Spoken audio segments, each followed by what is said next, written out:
standard lanes favor NIP because the Ezreal Karma is so good at using that. So watch out for those level 1 wards and see how they orchestrate the map. So you kill the dude. Because you just start spinning your arms around and red stuff flies everywhere, and then the crescendo gets stacked up too. So it's yeah, really not that nice. That's a stun onto Xiaoshu, which allows some pokes to land. Xiaoshu not had a great series, not had a great early game, but that one is actually more turret here with the last of your armor if you really want to as well. Really good ability to just take down those turret plates. Or there's Ezreal Karma's doing it through raw laning ability. NIP burn the ghost, try to get some damage back, and a Heartbreaker ensures that Leave gets the kill with an auto and a Q. Doomby is loving playing these no-T, poking harder, getting more out of it. They are now ahead, but still, at least the Aphelios is surviving. You can just see that NIP's mid laner has been so much better at orchestrating the map. It was fairly intricate. I think there were some fun things around that, but as we said, the important thing was the first few levels, and they kept looking at people. Catch him! Doesn't matter about the flash. It doesn't matter what you want. Can you smell what the mid lane shuffle is cooking? Tanguin is now the rock in my mind, sorry. And Niket ends up getting the kill. Can win the lane. That's going to unlock a dragon for RNG, unexpectedly so. Leave and PP God playing the slower lane better, but Jackie and Niket find their moment to at least relieve some pressure. And head on over to this. PP God still looking for an angle, needs to be able to defend us. Here comes the Realm Walk, tried to read where the Karma went. Doomby's here with Aki. Flash on forwards, and that'll leave Thresh out to dry. Goes down. Trying to play one out. It's Jackie with the Severum and the Crescendo, but even with the healing, can't quite get PP Gods. And Xiaoshu and Tangyuan nowhere to be seen. The Realm Warp brings in more members. Yeah, and Tangyuan couldn't stop it. Doesn't interrupt the ult. I think Aki, if I saw the particles, I had to flash to get into the Realm Warp in time. Oh, that's going to be nasty. But here's Milky Way to try and defend. I don't think it matters, though. Not there in time. Shouldn't really be walking up like that. You don't have your Thresh. Your jungler is obviously too far away to help you as well. This is definitely one of those moments where you see the veterancy of an AD carry being called into question just a little bit. You shouldn't really walk up there. No, and the problem definitely hurts on that one. Okay, it's a lot of damage as Leave once again feeling empowered to go forwards, and now Leave 3-0-1. This Ezreal is off to the races and was going to have to be a lot of the range damage this game, just off the profiles of these champions. Viego and the Rise and the Udyr, all pretty damn short range, really, in the grand scheme of things. Ezreal, the one notable exception to that. Karma in a weird spot as a support. Should have had free stack out of it, but doesn't really want to stick around and find out. Does he want to go over the wall? Glacial Prison lands into the death sentence. It's a decent hook. Flay will come on through afterwards, and then they to up the Heartbreaker out, but there's just nowhere to run. Going to donate the kill over to the Aphelios, and they get the punish. Milky Way sticks around, calls over the cavalry. Yeah, nice Sejuani into the Thresh. There's no Mikhails or anything like that just yet from the Karma, so no cleanse for him. Gets a really good CC combo to make sure RNG not quite getting locked out of the map. It gives them, again, just a bit of a pressure valve. And again, the Heartbreaker was into the walls of the box, so even once you ulted away, you were slowed. Even with the Karma shield, it don't matter. Look like Milky Way's turning up top. Sejuani plus Jax, a pretty potent combo. Force a flash, gets the slow, looking for the permafrost. Does come on down. Shanji now going to be slowed with the empowered smite. And a leap strike secures. But it is Milky Way that gets it. Tangyuan in danger, needs to be careful. Shuffles 2 away and slides on out. It's a good shuffle. I didn't think he was going to make his way out of that without burning the flash minimum. But be able to do that one. There could still be a dive, but the Thresh here to support. Niket turning up just in time. NIP. Losing out a little bit in terms of that item is absolutely insane. Now, the question is, can you get to that mid-game spike safely and also deal damage well enough? You do have a front line, you do have a Thresh who can help, but can he really be the game changer right now? It's quite hard for RNG to wait out, because now it is RNG trying to extend the timer of this game so their carries can take over. It is very hard to do so against this power spike, though.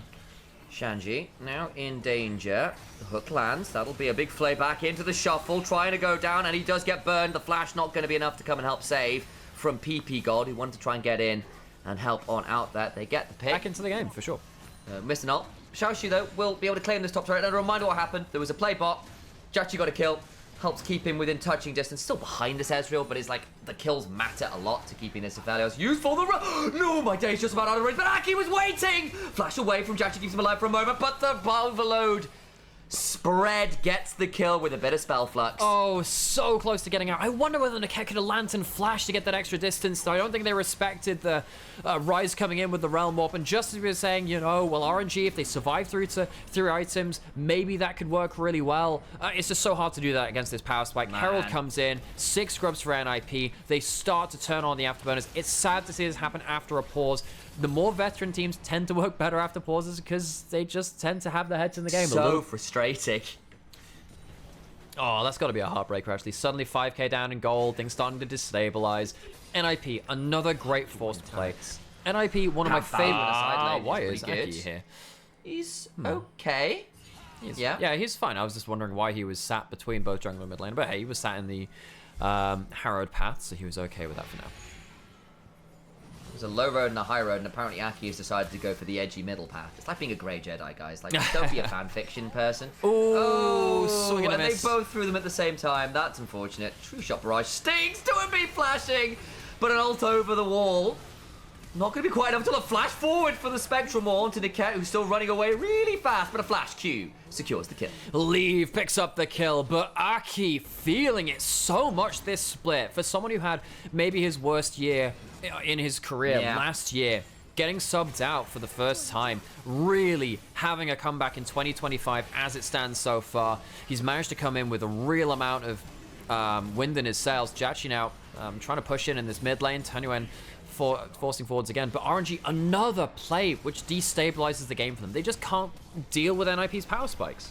Mantra Q the wave, turret disappears, they don't even get the mid-tier 1. Atacon, well secured. Xiaoshu had to shove this wave all the way from the inhibitor turret. Really difficult to get involved now, and that's nearly a 2,000 gold lead individually in the bot lane. Yolmax, they're so fed. At the Atacon fight, you don't get to just like let that objective go as well, so you have to square up to them. Turrets being falling, and yeah, it reminds me of when, you know, the fight was really around third dragon. That's when the 2 item spikes happen. He is very, very scary. The Rod of Ages just fully stacked. He's got a Seraph's. That Rise is critical mass. Yeah, so all of these things we said, oh, they've hit their power spike. This is like the apex of it. It doesn't get much worse than this for RNG. And RNG, they're trying to walk forward, but they don't even have their ults now, right? That's a Realm Warp. Oh, that's a nasty force. Oh, no, that's brutal. Shanji just walks casually away, and in comes the rest of the team, a double for the side of Leave already, who is saying RNG will be leaving the venue with a disappointing 0-3. Surely in short order. They're playing with the Atacon buffs for a little bit. Still gets one on the way out, by the way, with that fadeaway Q. Tower dies the Nexus. It wasn't the fadeaway Q, it was just the last auto attack. Flying through the air.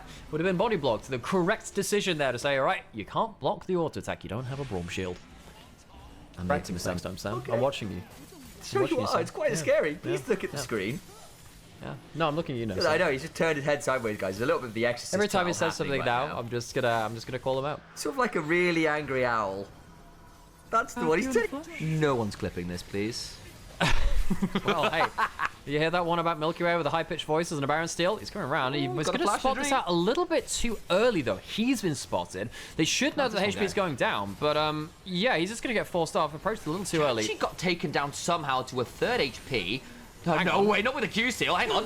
Doesn't get stolen, but there's a Realm Warp, and Jachi gets over the wall. It's not really going to matter all that much, and the hope and a dream, the high-pitched voices mean very little. They're only squealing in pain at this point as Jachi is Jachi G. He is not having fun again this time around. Leave and the rest of the squad go popping some heads. It's CSGO and the headshots abound. No, it's ChatGPT looks a little bit more like a bot in this one, sadly. You've typed in the prompts and all they've come back are negative. Sorry, can you rephrase the question? Good start on the game from the Aphelios.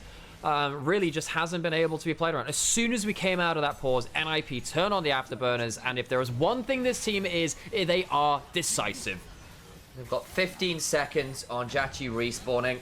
Maybe they can hold at the turrets. They'll have to try. I don't think NIP can just end the game here unless they want to take a fight. And they'll just say, look, we got a load of gold. We just got Baron. We're going to reset, and we'll play to end on that shove after. They'll go instead towards mid lane while they've got this opportunity, and I improved a liar in trade.